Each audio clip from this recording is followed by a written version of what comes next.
It's a lovely day for cabbage, Carl. Hey, I'm making a video on my side of the fence, sir. Why are you so mad?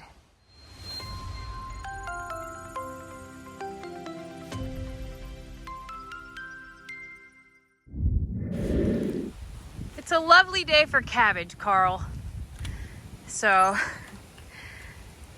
the babies, we're not babies, okay? There are babies, are enjoying a delicious snack of some cabbage, and I've been able to pull the whole thing out and just tuck it here in the fence, and they're behaving nicely. So this is Wanda and Carl. They're enjoying theirs. Don't spit it out, Carl. Don't make it weird. And Tat and Debbie ripped theirs all the way off and are really going to town here. Now, Tina had hers up in the fence, but it dropped onto the ground when she wanted to take too big of a bite as well. And I don't know, I think that I feel the most fulfilled, not only when we're eating the food that I grow, but when I can provide nourishment for the animals that also is entertainment. Like, it's kind of like giving a dog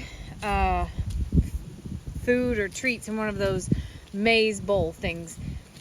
To see them have so much fun eating this just makes my heart feel really happy. Especially Tina.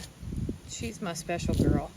But she is she's enjoying tossing that around. She's also enjoying eating it, and she's not letting any piece go behind. That started out as a full head of cabbage. That's really neat. It's a very windy day here at Longhorn Lester's, and I have quite a few chores to do. I'm on my lunch break right now. Stepped outside to do this. Let's check and see how these guys are doing.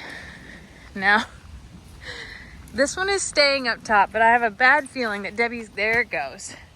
There it goes, Debbie. Carl's not as interested. Carl's having a bad time right now. Carl's very red, and which means that he's very displeased with how things are going. He doesn't understand why there's no eggs that he can sit on yet, and that's because we aren't letting him. But it's not fulfilling him. I should also point out that, hey, I'm making a video on my side of the fence, sir. Why are you so mad? It's not my fault. You can blame Dad, okay? It's not my fault. I made a video about all the peas growing over there, but I should point out that there are sunflowers growing over here that are 10 times bigger than my sunflowers. But look at the massive clover that's also growing. Those are as big as my hand. I'm not gonna stick my hand there or get closer, but there's watermelon seeds that are growing, and who knows what else. We got our own ostrich garden over here is all I'm saying, Carl. Look at that. That's huge. Okay. I don't even know what that noise is, but it came from the depths of your soul. All of the wild bird seed that falls over. She's got that almost gone.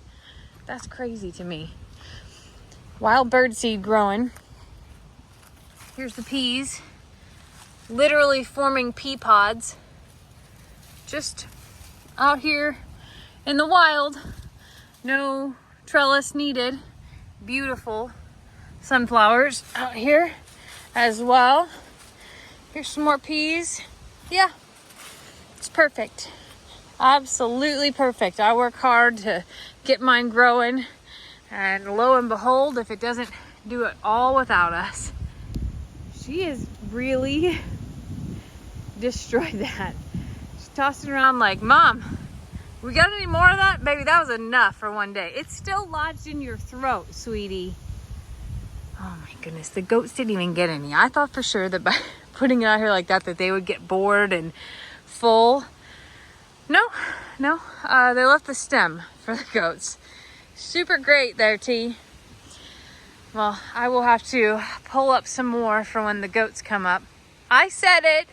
These guys weren't as interested. Tina loves anything that comes from the garden. I've been feeding her the pea pods. I've been feeding her, of course, kale, any of the Brussels sprouts. Like, she is a huge fan of Mom's garden, and it's getting quite big. I put up 2 trellises this weekend for this side. And I have to do a little bit of manipulation because they aren't quite touching or aren't, you see that? My bends are a little bit different. And let me just tell you what. Lester was like, how come you didn't make a video of you getting these in here? Because I like almost died trying, okay? Bending cattle panels is no joke. When the wind is whipping and you're trying to get them tucked in between concrete here, I was a contortionist this weekend. And I don't mean just with these metal cattle panels. But what I'll do is, I'll probably, maybe I won't. It's kind of tough. I was gonna come here with some zip ties and try to align them, but let's just hope that my beans grow good enough to cover the whole thing so that no one can notice. We're dwindling down on ostrich food at this point in time. That's where I just pulled that cabbage from. There were 3 heads. Look at my sad kale. There's not much left. This has been eaten the whole way up, all of those. There are 2 additional heads of cabbage right here.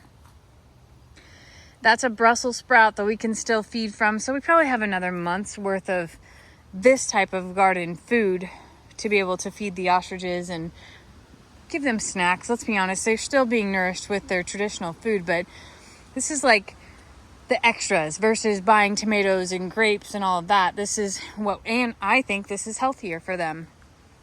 So a little bit left there, those 2, then that, and they don't need a head of cabbage a day, but it was starting to bolt, so it was time to part ways. But it's kind of neat to be able to have, some of it will serve Lester and I and the kids, and some of it will serve the animals. So obviously these are all beans. The green beans themselves that they produce will be for us, but the foliage can go to the ostriches. Much of the tomatoes that I'm growing, hey boys, will go to the ostriches. But any of the big tomatoes that are not like grape or tomato or grape or cherry or that type of thing will go to the ostriches. The large ones will be what I use for canning and whatnot. They can't eat the plants of that because it's a nightshade, but still they will benefit from the garden as much as anyone does. The carrots that are growing here obviously will be some for us, a lot for the horses. Kind of did that in mind. The peas are never going to make it to anyone but me. I'm sorry, these are all going to be me. And I'm really excited because I have purple pod peas as well. These are not sweet peas like the flower or ornamental. These are edible. They will be green peas inside a purple pod. Kind of excited about the strange stuff that's growing. My beets, we're going to turn up the beet here. As Jason from Cog Hill would say, are looking great. We're going to have a robust amount of squash. Look at this little teeny tiny baby coming in there. Look at it, it's so cute.